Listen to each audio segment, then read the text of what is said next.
So I did not know that September is celebrated as Malnutrition Month. And for this morning, we put the spotlight on food security and malnutrition. So join us to speak on this topic is Jamaica Island Nutrition Network's Executive Director, Patricia Thompson. Morning, Miss Pat. Well on. Hi, morning. Good to be here. Yeah, man. Hope all is well with you and the family.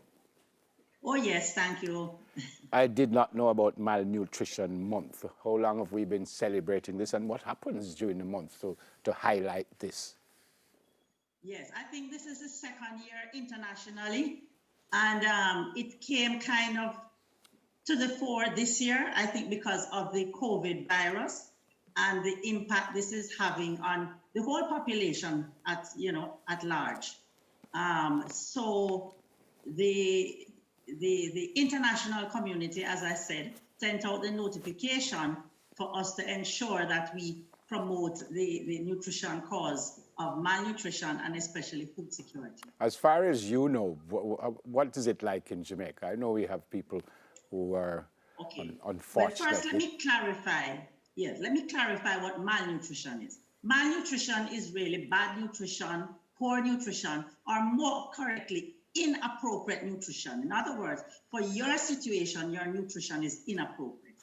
Now, the Jamaica Island Nutrition Network is specifically focusing on students, whether in schools, student athletes, youth in learning institutions, because nutrition is so critical in the learning process in terms of your temperament and your potential for behavioral situations, which could actually lead to violence. And we know this is very prevalent among the young and certain age groups and so on. So we look also particularly at the extremes.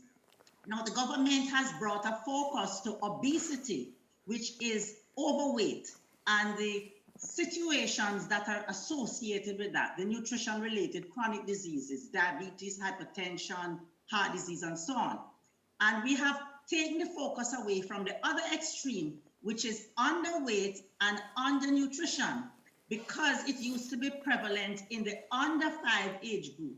So our clinics have been dealing with that age group. However, unfortunately, the school population is beginning to see signs of this undernutrition, especially in the COVID situation. Recently, the GIN did a survey among certain schools that were in a school camp in July. And as I said, we were concentrating on obesity, but we were awaiting to see that the underweight situation had almost caught up to the overweight data. So it means that we have almost as much underweight and undernourished children now in school as we have of obese children. And to be more specific about the data, this by sex, by gender, the boys showed much more underweight than the girls. So you had 4 times more underweight in boys than in girls. Whereas for the obesity, the girls were the ones showing 4 times more obesity than the boys. Okay, Miss Pat, sorry to jump in. Just sit back a bit because we're kind of losing you a little bit. Yeah, man, no problem. Sorry. So you're saying just before Delia, so how do we correct this to ensure that, because we're talking about more undernourished than obese right now. This is what we're looking at right now. Well, about the same. They're about equal right now. The disparity is between boys and girls. And we know that the boys are more likely to have behavioral problems.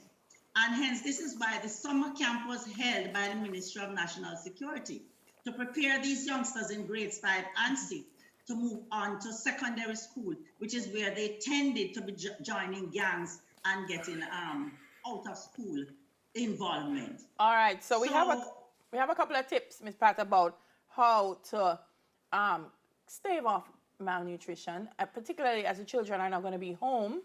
And one of the things I see here is to maintain structure in terms of times for play, times for eating, times for work. Could you expand on that for me?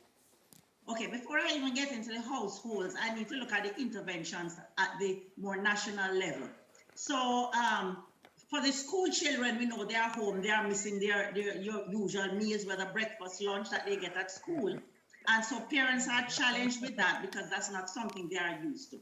Fortunately, for those who are in need, say the past students, I know that they have been getting some assistance. So in terms of households now, I would like to suggest that if we know that there are adolescent boys in a household, since they are more vulnerable at this age, that we put a special attention onto them, whether the packages that we are giving out, you know, will be more, and the parents have to be educated to know, you know, that there's a difference between boys and girls. And in fact, this discrepancy in feeding in the schools that probably has created this unbalanced situation. So for parents now, as we said, they need more structure in the home. They need to maintain structure. Ensure that the children follow a program that's similar to what they were at school.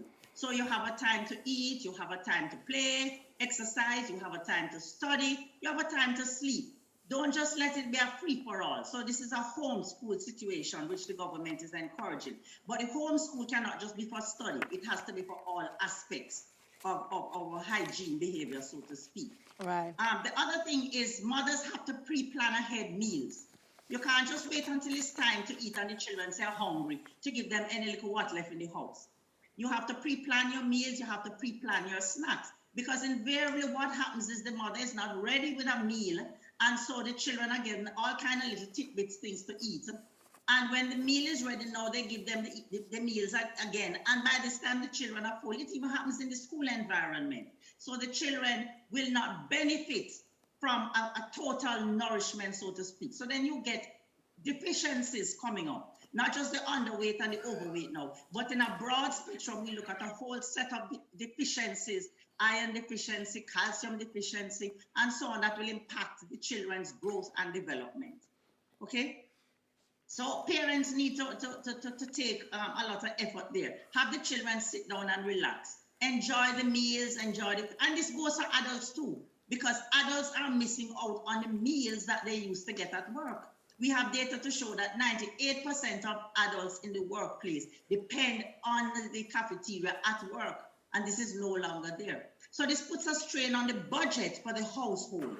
So the parents need to plan a shopping list that is within the money they have available, right? Yes. So that the extra meals that they now have to provide for will be catered to. Yes, you said don't leave eating up to chance as well, because it will yes, lead to random. Up to chance. Yes, and right. that also. And not only that, some people confuse hunger and thirst, and hence they drink a lot of juice, thinking they are thirsty.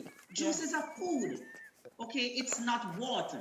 So water should be had before and after to make sure that you're properly hydrated before you go into the meal and after the meal, not drinking within the meal. Right, Ms. Pat, thank you so much. Always good to see you. Very. Just a last point. I must say that the skills that I'm talking about, a lot of parents may not even have those skills. So we need to have more nutritionists and dietitians out there so parents can have access to. The government needs to look at this, whether it is done online or distance, virtual. But parents need to have access to nutrition guidance, because this is important. So that's just to say that we need to look at accessing that kind of expertise. Thanks a lot, Ms. Pat, and stay safe. Okay, thank you very much. Yeah, man, God bless. Yes, Patricia Thompson there from the Jamaica Island Nutrition Network.